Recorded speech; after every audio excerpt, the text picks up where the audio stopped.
करके आहा, जैसे कोई रेगिस्तान के वन में, रेगिस्तान के उस पहाड़ियों में मारे प्यास के 3 दिन से विचरण कर रहा हो, धूप में तपती हुई भटक रहा हो, और उसको कोई ले जाकर के शीतल पानी पिला दे, उससे भी ज्यादा करोड़ गुना मेरे शंकर को आज उस कृष्ण की छवि को देख करके आनंद की अनुभूति हो रही है। कमल लजाए तेरे मुखड़े को देखकर, भूली घटाए तेरी चेहरे की रेख पर। इतना अद्भुत स्वरूप भगवान श्री कृष्ण का। भगवान श्री कृष्ण का दर्शन ही करते जा रहे। कृष्ण बड़ी बड़ी आंख करके शंकर को देखे, और शंकर बड़ी बड़ी आंख करके कृष्ण को देखे। अब जैसे देखने लगे भैया तो कृष्ण भी हंसने लगे, उधर शंकर भी मुस्कुराने लगे। मैया कहती, हे भगवान, मोहे जान पड़ो कि ये इसी ने कोई टोना मंत्र मार के गए। अब मैया ने बोली, अब तो शांत हो गया। पट से चदरिया ढाकी, और ढाक जैसे ढाकी वैसे कन्हैया फिर रोने लगा। फिर खोली तो मैया, अब इस बार कृष्ण शांत नहीं हुआ। बोले, एक बार तो चदरिया से दर्शन कराई तो शांत हो गया, अब तो दर्शन कर लिया बाबा, कोई मंत्र पढ़ दे जिससे मेरा बालक हंसने लग जाए। बोले, ऐसे कैसे? पहले इस बालक को मेरी गोद में दे। देख बाबा, बात केवल दर्शन की हुई थी, स्पर्श की नहीं। मैया, अब तो बात तो बढ़ गई, क्योंकि तूने पहले दर्शन कराया नहीं। पहले दर्शन अगर करा देती तो दर्शन में भी इतनी प्रतीक्षा किया ही हूं, तो अब तो मैं लाला को अपनी गोद में भी लूंगा। जब तक तू मेरी गोद में देगी नहीं, तब तक तेरा लाला रोना बंद नहीं करेगा। मैंने ऐसे मंत्र मार के रखा हूं। प्रेम से बोलो राधे राधे। मैया बोली, हे भगवान, ये जादू टोना वाला बाबा है, इसकी बात को मानना पड़ेगा। मैया कहते, काम कर बाबा, पहले ये सापन को और बिच्छुअन को नीचे उतार। बोले, इनको तो मैं कभी छोड़ता ही नहीं हूं। प्रेम से बोलो राधे राधे। तो मैं भी अपने लाला को तुझे नहीं दूंगी। भगवान शंकर कहते, गड़बड़ है, आज मेरे कृष्ण के लिए तुमको थोड़ा नीचे उतरना पड़ेगा। तो आज सर्व बिच्छू अपने आप जाकर के नीचे स्थगित हुए, और देख रहे हैं, ये भी दर्शन कर रहे हैं। आज भगवान शंकर ने जैसे ही कृष्ण को लिया, कृष्ण खिलखिला करके हंसने लग गए। जैसे हंसने लग गए, मैया ने झपट्टा मार के फिर कृष्ण को ले ली। जैसे कृष्ण को ले ली, फिर कृष्ण रोने लग गए। अब तो शंकर की गोद में जाकर के हंसे, और मैया की गोद में आकर के रोने लग जाए। मैया हाथ जोड़ी, बाबा एक कृपा कर दे कि मेरी गोद में आकर के हंसने लग जाए और तेरी गोद में आकर के रोने लग जाए। बड़ी होशियार है तो। हाँ, ऐसा तो नहीं हो सकता, लेकिन एक काम हो सकता है, तेरी भी गोद में हंसे और मेरी भी गोद में हंसे। उसके लिए काम करना पड़ेगा तुझे। बोले, क्या काम करना पड़ेगा? बोले, जहां तू अपने लाला को स्नान कराती है, उसका जो जल बह करके जाता है, वो जल के पास में ही तुम मेरा एक स्थान दे, ताकि तेरे लाला का स्नान कराया हुआ जल मुझे स्पर्श हो। इससे तेरे लाला आज पहली बार रो रहा है, जन्म जन्मांतर तक रोएगा नहीं, अपितु दूसरे को रुलाने का काम करेगा। मैं ऐसा आशीर्वाद दे करके जाऊंगा। मैया बोली, जो तू कहेगा सब करूंगी, बस मेरा लाला हंसने लग जाए। आज मैया यशोदा ने भगवान शंकर को वहां पे स्थान दिया। नंद के यहाँ इनका स्थान बना, इसलिए भगवान का नाम एक पड़ा नंदेश्वर महादेव। बोले, नंदेश्वर भगवान की जय हो। भगवान शंकर और कृष्ण की लीला। इधर एक कंस ने और असुर भेजा, जिसका नाम है तृणाव्रत, जो तृणों का आवर्त बना करके, जिसको भबूड़ा भी कहते हैं। आज ये आया, भगवान मैया की गोद में बैठ करके स्तनपान कर रहे थे। मैया कृष्ण को लाड़ लड़ा रही थी, दुलार कर रही थी, प्रेम कर रही थी। लेकिन जैसे कृष्ण ने दूर से देखा कि मामा जी आ रहे हैं, तो इनका स्वागत मुझे करना पड़ेगा। प्रेम से बोलो राधे राधे। कहीं ये मामा जी गड़बड़ कर दिए, मैया के सामने आ गए तो मैया स्वागत इनका सहन नहीं कर पाएगी, इसलिए भगवान ने आज अपने शरीर के वजन को बढ़ाने लगे। जैसे वजन बढ़ने लगा तो मैया को लगा आज मैंने कोई पहाड़ वाड़ा पत्थर उत्तर गोद में उठा लिया है क्या। हाँ, मैया को बहुत भारी लगने लगे गोविंद। जो गोविंद हल्के लगते आज वही गोविंद बहुत बचने लगने लगे कि मैंने कोई 50 किलो का आज पत्थर उठा के रखा है क्या, जाने क्या हो रहा है। सो कन्हैया को नीचे मैया ने पटक दिया। हाँ तू जा। और जब मैया ने कन्हैया को नीचे रख दिया तो कन्हैया गुठमन गेट से बाहर चले गए। मैया अपने काम में लग गई। इधर तृणाव्रत नामक असुर आया। भगवान तृणाव्रत को देखे, हाथ जोड़े, बोले मामा श्री मुझे 4 महीने हो गए आए इस संसार में। कितने? 4 महीने। इन 4 महीनों में मैंने आज तक ब्रज का दर्शन नहीं किया, वृंदावन का दर्शन मैंने नहीं किया। जिस ब्रज की रज की महिमा बड़े बड़े वेद पुराण संत महात्मा करते, आखिरकार है क्या, इसका दर्शन तो करना चाहिए। कोई दर्शन नहीं करा है। लेकिन धन्य हो मामा जी, आप आ गए। धन्य है मेरे मामा कंस जो तुमको भेजे हैं। बस अब तो दर्शन करने की इच्छा है। ये तृणाव्रत बोलता है मूर्ख बालक, तू मुझे देख करके हंस रहा है, मैं तुझे दर्शन इस लोक का नहीं परलोक का कराऊंगा। महाराज उस तृणाव्रत ने भगवान को अपने तृणों के आवर्त के वेग से भगवान को झपट्टा मार करके पकड़ लिया। भगवान भी कूद करके इसके मस्तक पर चढ़ गए और भगवान इस तृणों के आवर्त के सर पर चढ़ करके पूरे ब्रजमंडल का दर्शन कर रहे हैं। ये अपने आवर्त को, अपने शरीर को और बढ़ाते जा रहा है और जितना ही बढ़ा रहा है भगवान को उतना ही आनंद आ रहा है। और भगवान को जितना आनंद आ रहा है भगवान उतना ही मुस्कुराते चले जा रहे हैं। आज भगवान मुस्कुराकर, भगवान को मुस्कुराता हुआ देखकर ये तृणाव्रत क्रोध में भर करके कहता है मैं इसको मारने का प्रयास करता हूँ। ये प्रसन्न मन हो करके महाराज मेरी अवहेलना कर रहा है। इसने और जोर से अपने आवर्त को घुमाना चालू किया। इसने जब सारे ब्रज का दर्शन भगवान श्री कृष्ण को करा दिया तो भगवान कहते मामा जी अब दर्शन तो हो गया, अब नीचे उतार दो। बोले मूर्ख, नीचे नहीं, अब तुझे तो मैं सबसे ऊपर ले जाऊंगा। भगवान को जब बुरा भला बोलने लगा तो भगवान बोले कि कुछ लोग बातों से नहीं समझते, हाँ इनको तो अलग तरीके से समझाना पड़ेगा। भगवान ने उस तृणाव्रत के गले को पकड़ा है और ऐसा जोर का मुष्टिक प्रहार किया है कि तृणाव्रत का भगवान ने उद्धार कर दिया। बोले भक्त वत्सल भगवान की जय, कृष्ण कन्हैया लाल की जय। भगवान ने आज तृणाव्रत का उद्धार किया, सकटासुर का उद्धार किया भगवान ने। देखते देखते भगवान श्री कृष्ण 1 वर्ष के हो। इन बीच में कई असुरों का भगवान ने उद्धार किया है। वसुदेव जी कारागृह में अभी भी बंदी हैं, लेकिन कारागृह में बंदी होने के बाद भी वसुदेव जी को कृष्ण की बहुत चिंता है, क्योंकि इनको पता है कि 1 वर्ष का मेरा लाला हो गया है, अभी इसका नामकरण नहीं हुआ।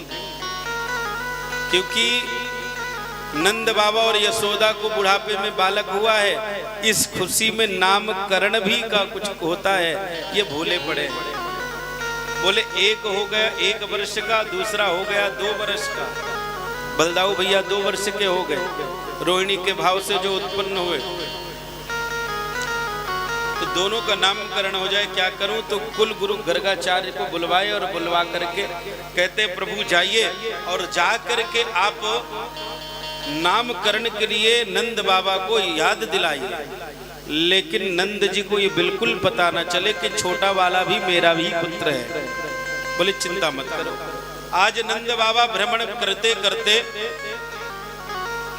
उन ब्रज की गलियों में, गोकुल की गलियों में जाते हैं। गर्गाचार कुलस्तेवा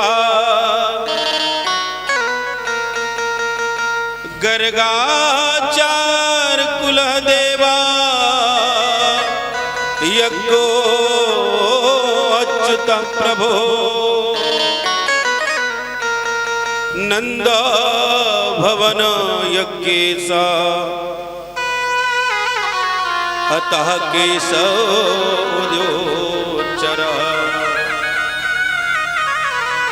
आज महाराज कुलगुरु गर्गाचार भ्रमण करते करते यज्ञ स्वरूप धारण करके आज जब गोकुल की गलियों से गए तो वसुदेव जी नंद बाबा ने दूर से ही गर्गाचार्य जी को देखा और जैसे ही देखा और तो जा ही ऐसे रहते कि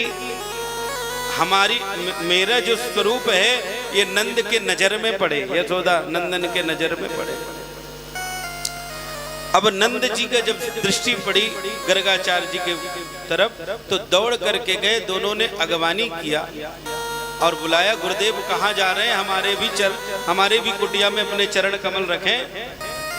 गर्गाचार्य जी कहते बिल्कुल। गर्गाचार्य जी उनके साथ आए। मैया यशोदा अंदर चली गई और जा करके इनको जलपान की व्यवस्था करने में लग गई। यहाँ नंद बाबा प्रश्न करने लगे कि गुरुदेव आज इधर कहाँ। सो कुल गुरु गर्गाचार्य जी कहते हैं कि भैया देखो हम ठहरे पंडित आदमी, पंडितों का तो काम ही है किसी के यहाँ गृह प्रवेश कराना, किसी के यहाँ विवाह कराना, किसी के बालक का नामकरण कराना।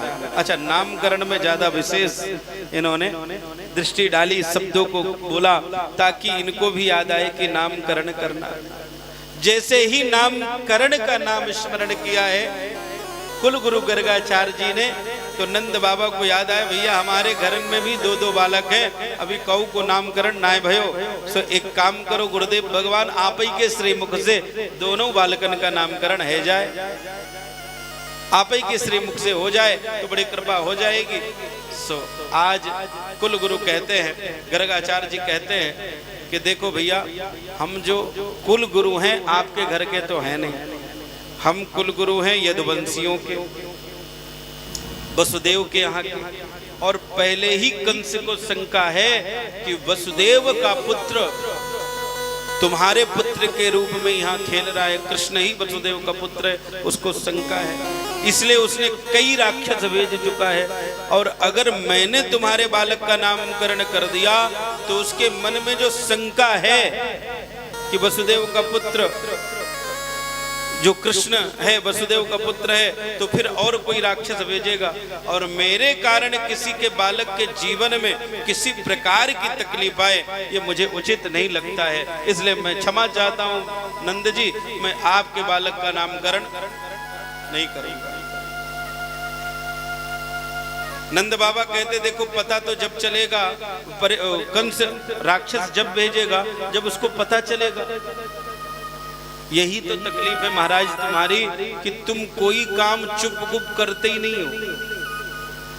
7 दिन का उत्सव किया पूतना आ गई, महीने भर का उत्सव किया तृणाव्रत आ गया, 6 महीने का उत्सव किया सकटासुर आ गया, 10 महीने का उत्सव किया महाराज अनेकों प्रकार के राक्षस व्यामासुर अरिष्टासुर प्रकार के राक्षस आने लगे।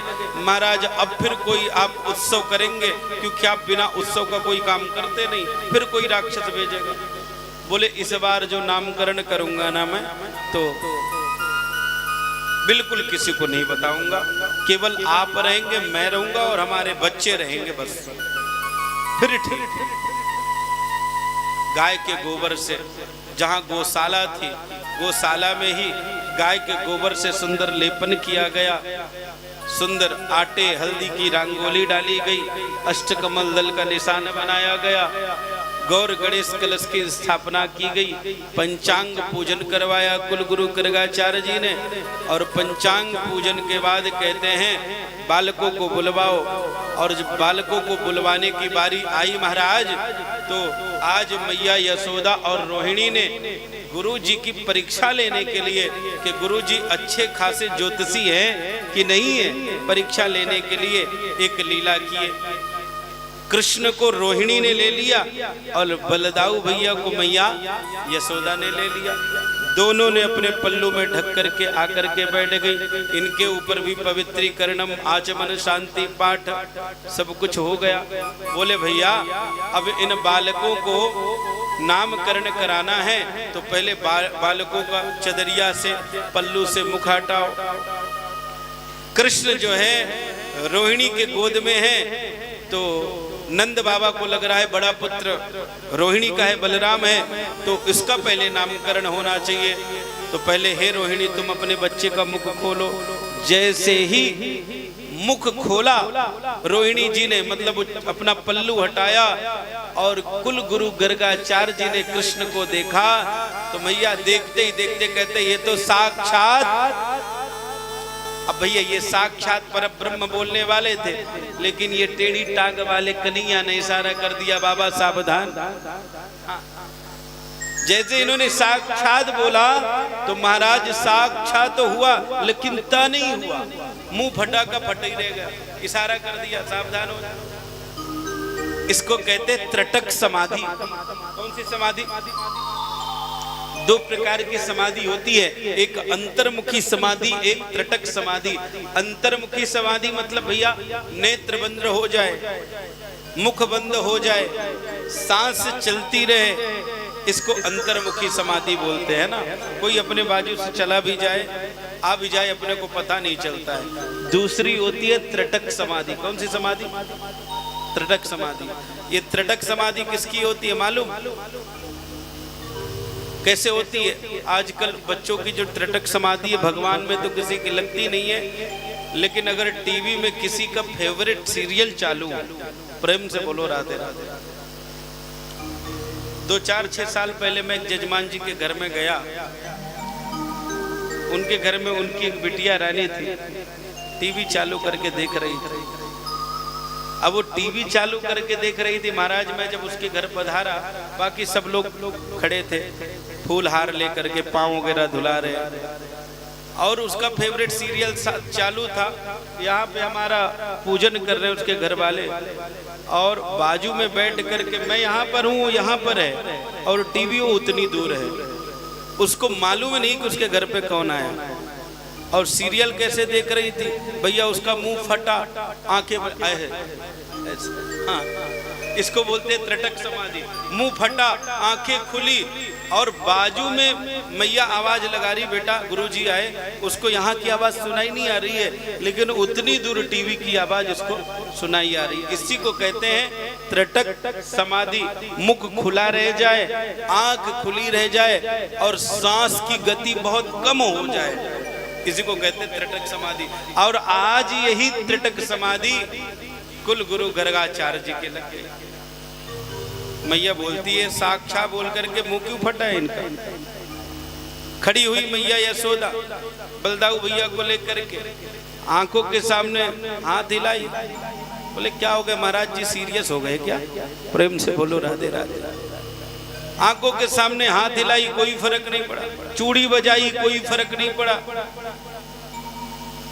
बोले कहीं महाराज जी पधार तो नहीं गए? आए थे हरिभजन कोट लगे कपास, महाराज जी को कोई फर्क ही नहीं पड़ रहा है। महाराज जी अच्छा तुमने पंडित जी पकड़ के लाए थे, अपने घर के अच्छे खासे पंडित थे, तुमने पता नहीं कौन से पंडित पकड़ के लाए। पधारना था तो यही नामकरण के समय घर पे जाके पधारते। मैया कहती है बोले अगर पधारे कि नहीं एक ही चीज पे पता चलेगा, सांस चल रही कि नहीं। मैया ने जब अंगुली ले गई नाक के सामने तो सांस की गति भी इतनी मंद थी कि ऐसा मालूम पड़ रहा था कि सांस भी नहीं चल रही है। हे भगवान, लगता महाराज जी पधारे ही गए।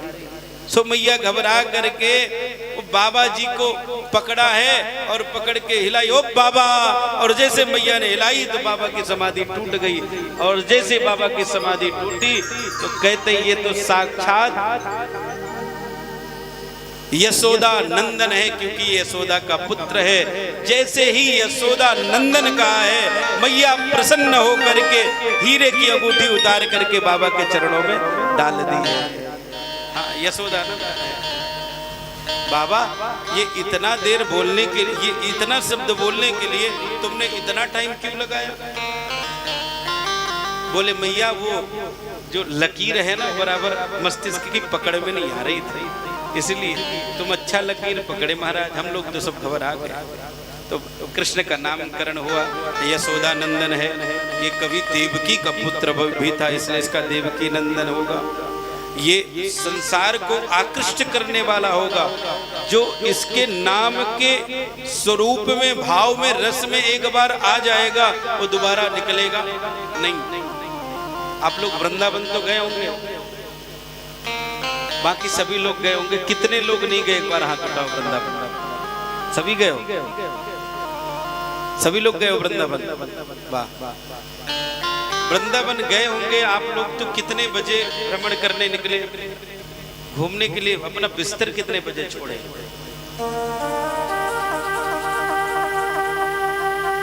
वृंदावन कभी आप जब जाओ, वहां की महिमा देखनी हो ना, तो सूर्य अस्त के पहले वृंदावन की परिक्रमा करना। गोवर्धन की तो 21 किलोमीटर की है, पैदल तो आपके बस की है नहीं। प्रेम से बोलो राधे राधे।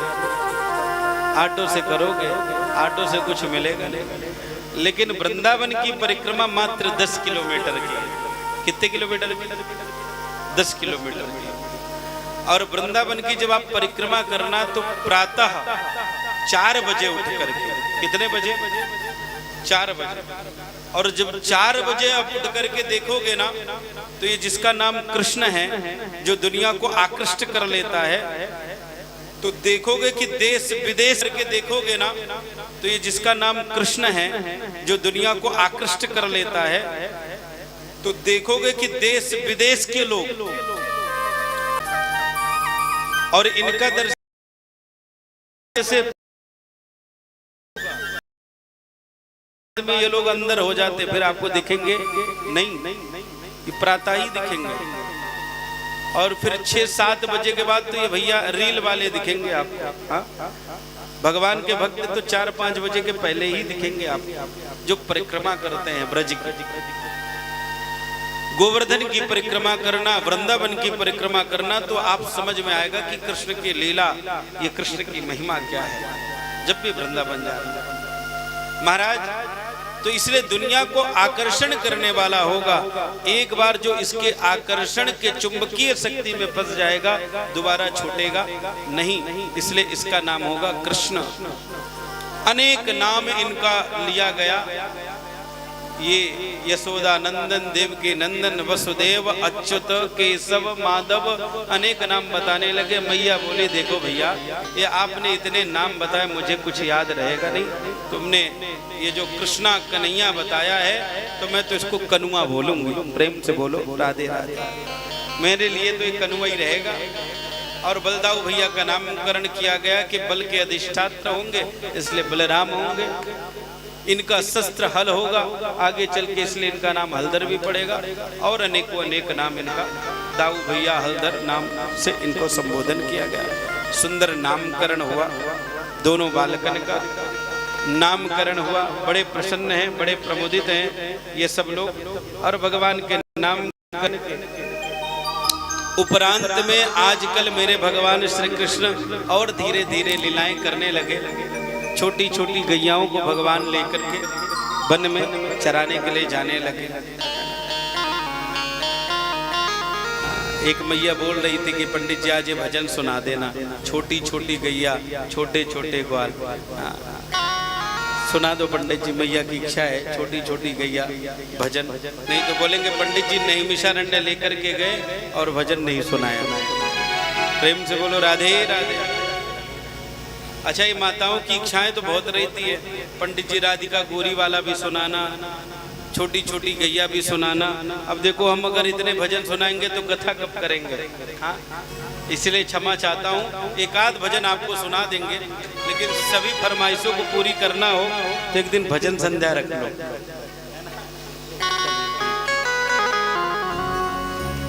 बोले कृष्ण कन्हैया लाल की जय हो। छोटी छोटी गैया, छोटे छोटे ग्वाल, छोटो सो मेरो मदन गोपाल, छोटो सो मेरो मदन गोपाल। छोटी छोटी गैया छोटे छोटे ग्वाल छोटे छोटे छोटे ओ छोटो सो प्यारो सो नन्हो सो मेरो मदन गोपाल हरी प्यारो सो मेरो मदन गोपाल ओ छोटो सो मेरो मदन गोपाल प्यारो सो मेरो मदन गोपाल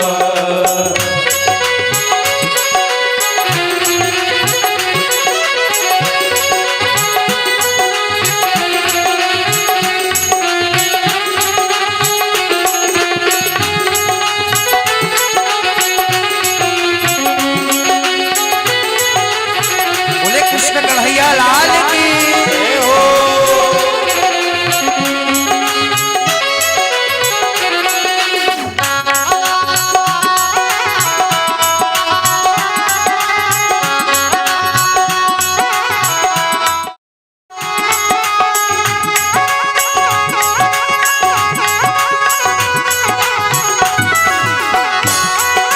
कारी कारी गैया गोरे गोरे ग्वाल कारी कारी गैया गोरे गोरे ग्वाल कारी कारी गैया गोरे गोरे ग्वाल कारी कारी गैया गोरे गोरे ग्वाल श्याम बरण मेरो मदन गोपाल श्याम बरण मेरो मदन गोपाल छोटी गैया छोटे छोटे ग्वाल छोटी छोटी गैया छोटे छोटे ग्वाल हरी प्यारो सो नन्हो सो छोटो सो मेरो मदन गोपाल हरी प्यारो सो मेरो मदन जय हो।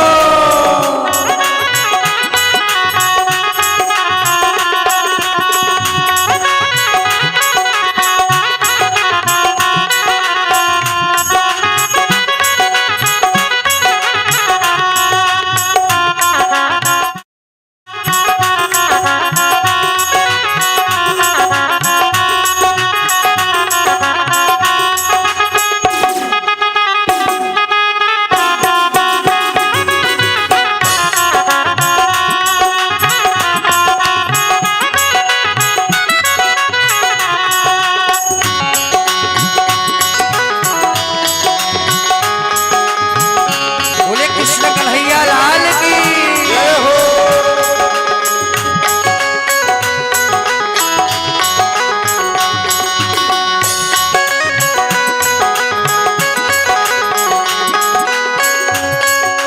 छोटी छोटी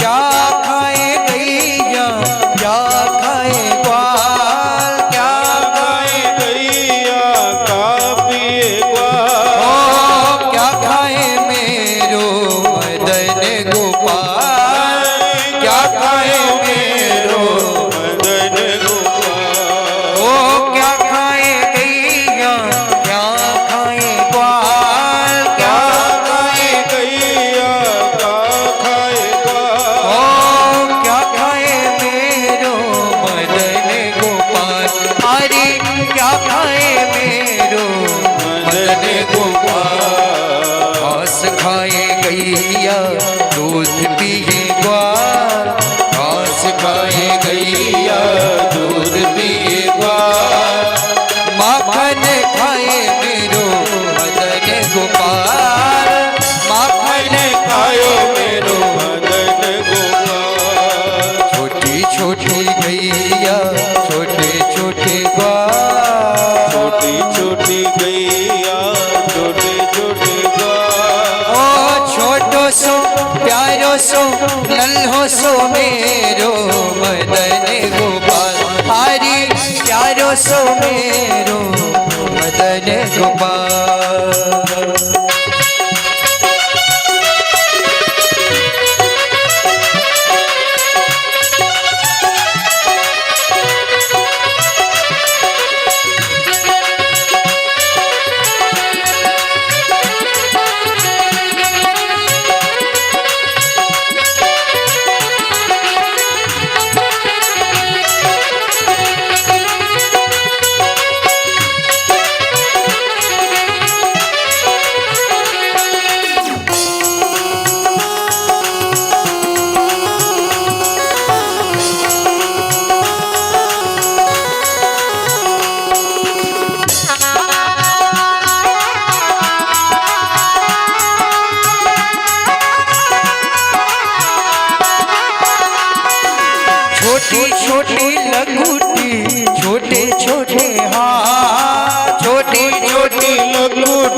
छोटी लंगूटी छोटे छोटे हाथ, छोटी छोटी लंगूटी छोटे छोटे हाथ, ओ बंसी बजाए मेरो मदन गोपाल, बंसी बजायो मेरो मदन गोपाल। गाइए छोटी छोटी गैया छोटे छोटे ग्वाल, छोटी छोटी गैया छोटे छोटे ग्वाल, छोटो सो मेरो मदन गोपाल, छोटो सो मेरो मदन गोपाल, हरी प्यारो सो मेरो मदन गोपाल, प्यारो सो मेरो मदन गोपाल। छोटी छोटी गैया छोटे छोटे ग्वाल, छोटी छोटी गैया छोटे छोटे ग्वाल, ओ छोटो सो प्यारो सो नन्हो सो मेरो मदन गोपाल, प्यारो सो मेरो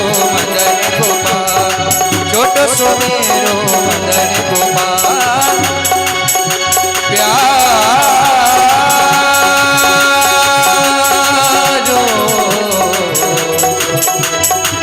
मदन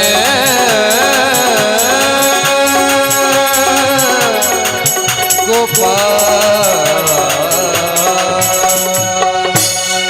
बोले कृष्ण कन्हैया लाल की, चोर सरकार की जय हो। हमारे कृष्ण भगवान छोटी छोटी गायों को लेकर के आजकल जाने लगे और जल्द ही ले जाते और जल्द ही लेकर के घर पे छोड़ भी देते। प्रेम से बोलो राधे राधे। भगवान जब तक गैया नहीं ले जाते थे तब तक माखन चोरी करते थे। आजकल गायों में व्यस्त हो गए तो गालन के साथ खेलने में मगन हो जाते ज्यादा, इसलिए गोपियां जब कृष्ण को ना देखती तो घबरा जाती, इनका मन ना लगता किसी काम में। आज सारी गोपियां पनघट में गई पानी भरने तो कहती है आजकल लाला दिखता नहीं है, एक काम करते हम लोग ही चल के नंद भवन में कृष्ण का दर्शन करके आती। तो कुछ गोपियां कहती मेरी जो सासू जी है ना वो ऐसे जाने नहीं देंगी, कोई न कोई बहाना हो तो ही हम जा सकते हैं। बोले बहाना क्या करेगी? बोले काम करती हूँ मैं अपनी मटकी फोड़ देती हूँ और जब सासू माँ पूछेंगी कि ये मटकी किसने फोड़ा सो नंद के लाला का नाम लगा देंगे, सो उलाहना के बहाने हम सब चलेंगे। कोई मैया अपने घर की एक मटकी फोड़ी, कोई गोपी ने 2 मटकी फोड़ी, जिसकी सास ज्यादा तेज थी उसने 10 मटकियों को फोड़ दिया। अब जब सास से आई और घर में मटकी फूटी देखी दोपहर में तो प्रश्न करते, बोले नंद को छोरो आयो और जब माखन नाय मिलो सो मटकियन को फोड़ करके चला गया। सारी माँ जो गोपियां जब इस प्रकार कहने लगी तो उनकी जो मैया है, जो सासू जी माता हैं, वो कहते देख गोपी, देख बहू, बच्चे को पकड़ के रखिए इधर, है ना, बिल्कुल यहाँ बिल्कुल सन्मुख ना है, उधर ही खिलाइए उसको।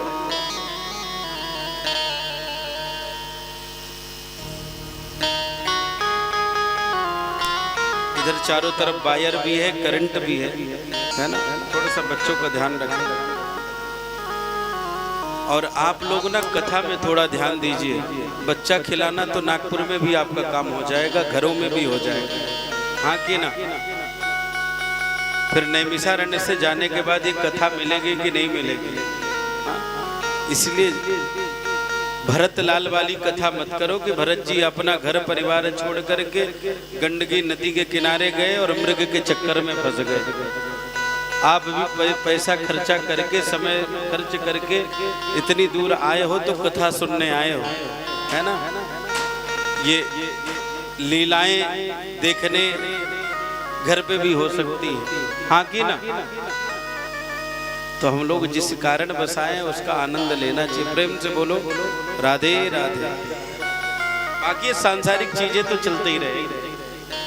हम ये देखते हैं आपको यहाँ से बैठे बैठे कि कोई कुछ और करे तो आप लोगों का मन तुरंत लग जाता है, लेकिन कथाओं में मन नहीं लगता है, मन को लगाना पड़ता है ना। मन जब भागने लग जाए ना तो उसको पकड़ के जगह पे खींचना पड़ता है। मन भागेगा, है ना, तो उसको कथाओं में मन को लाना चाहिए।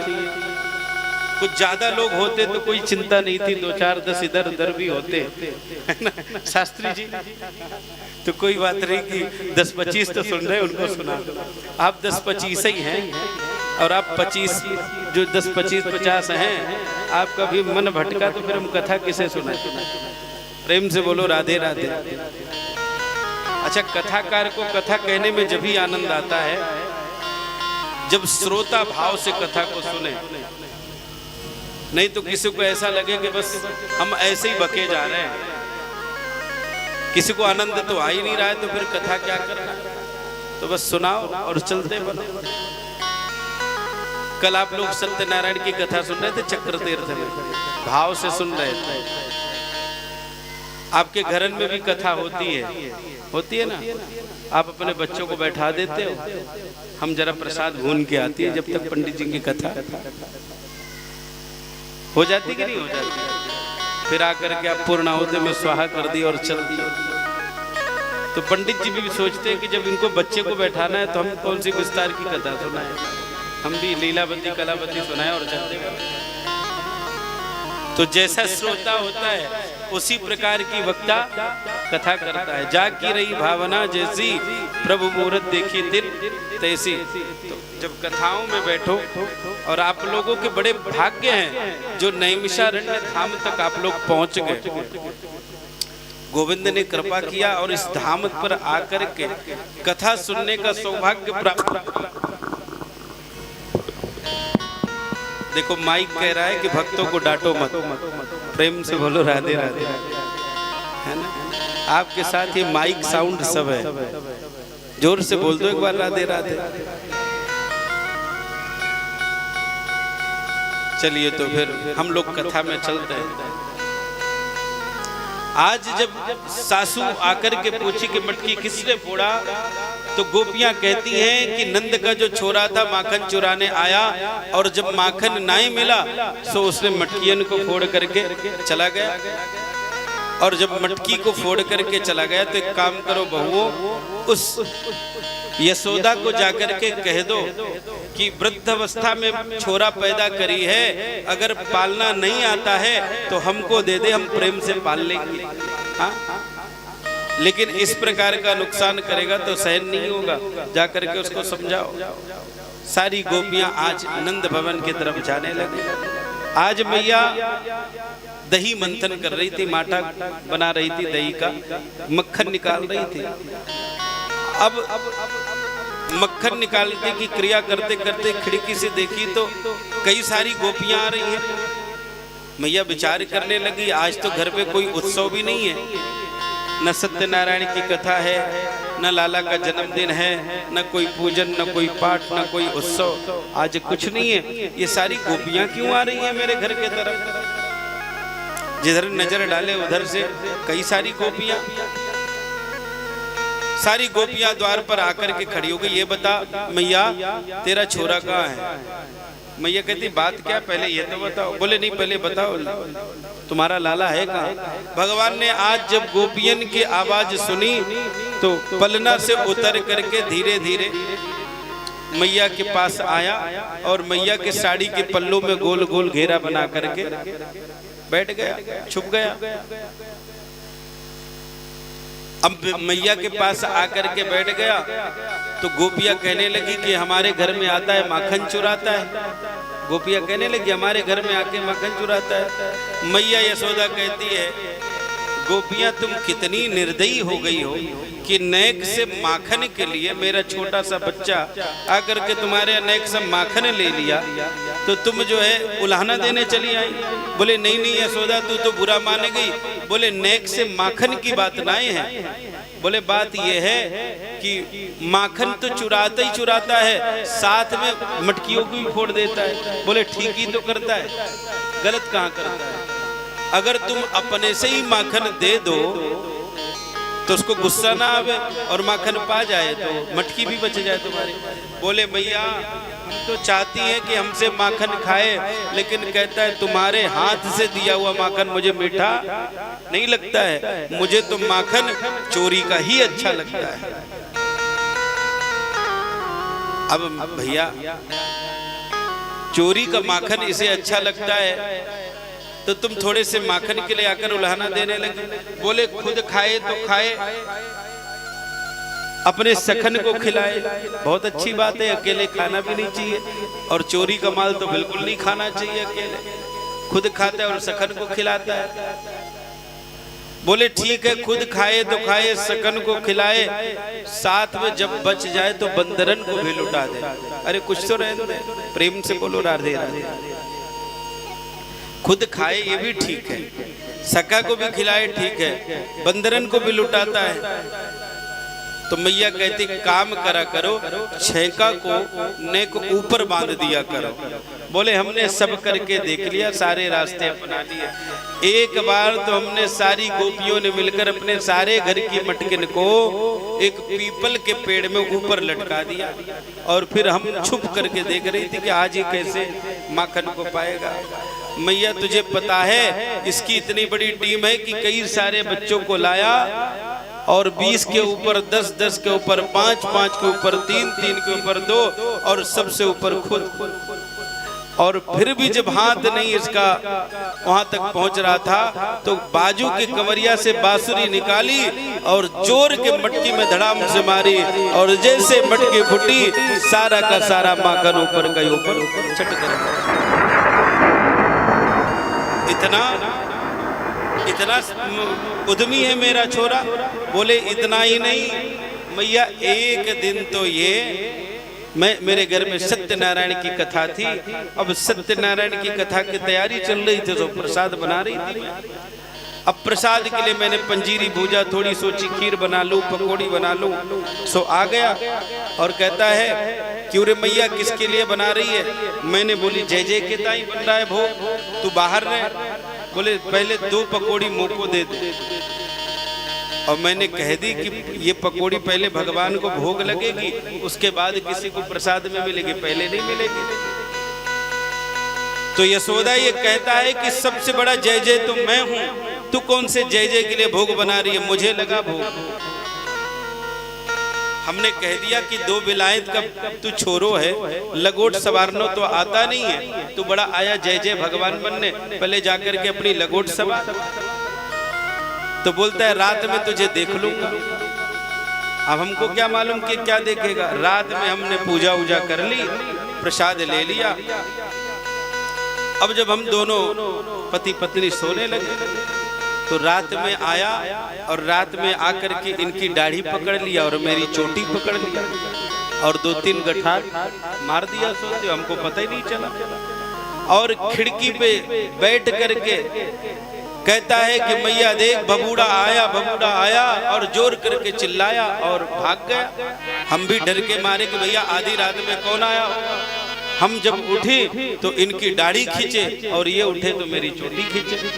अंधेरी की व्यवस्था, पहले तो लाइट वाइट थी नहीं, दीपक भी लोग उतना ही जलाते थे जितनी आवश्यकता होती थी, जितना ईंधन बच सके बचाते थे।